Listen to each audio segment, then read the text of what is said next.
Sa muli pong pagpirma ng kontrata sa GMA ni Primetime King Dingdong Dantes, nagpasalamat siya sa suporta sa kanya ng Kapuso Network sa loob ng 15 taon. Ang Star Bites hatid ni Nelson Canlas.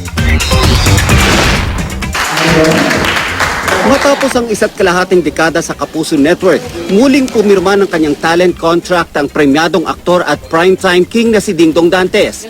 Dumating sa contract signing sina GMA Chairman and CEO, Attorney Felipe Gozon, GMA President and COO Gilberto Duavit Jr., GMA Executive Vice President and Chief Financial Officer Felipe Yalong, GMA Films President Annette Gozon Abrugar, GMA Entertainment TV OIC Lilibet Razonable, GMA Vice President for Program Management Joey Abacan, GMA Vice President for Program Support Department Reggie Bautista, GMA Vice President for Drama Production Reggie Acuña Magno, at iba pang opisyal ng Entertainment TV at ang kanyang manager na si Perry Lansigan.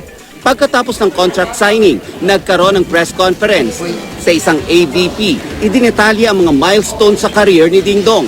Mula sa pagiging teen heartthrob noong mid-90s nang gumanap siya bilang Iñaki sa TGIS. Naging young director din si Dingdong sa GMA thriller na Kakaba. Nakamit rin niya ang third spot na Sexiest Man in the World kung saan natalo pa niya ang ilang Hollywood actors. Naging host din siya ng ilang notable GMA programs tulad ng Starstruck at SOP. Ipinakita rin ang pagiging versatile ni Dingdong bilang aktor, mapa-comedy man o drama kung saan nagbida siya sa maraming serye at pelikula ng Kapuso Network. Papasalamat ako that through all those years, through all those 15 years, which is practically half of my lifetime, patuloy pa rin ang kanilang tiwala at suporta sa akin. Isa sa mga bagay o sa mga ilang bagay na napapaloob sa kasunduan ngayon ay ang suporta ng himpilan sa halos lahat ng plinaplano o pwedeng gawin nitong. Karugtong nung nabanggit kanina, pagdating halimbawa sa mga posibilidad tungo sa kanyang pagiging producer or to enhance his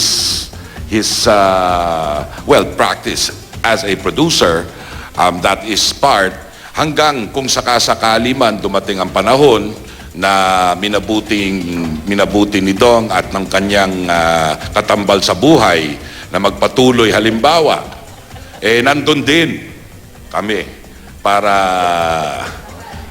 mag-abay. Alam nyo, mga 15 taon na si Dingdong sa GMA. Siguro ito ang magpapatunay na marunong din namang makadevelop ng primetime king ang GMA at also primetime queen. And Dingdong is the living example of that. Nagbigay rin ng patikim kanina ng bagong proyekto ni Dingdong sa Kapuso Network, ang sci-fi drama na Genesis. Nelson Canlas, GMA News.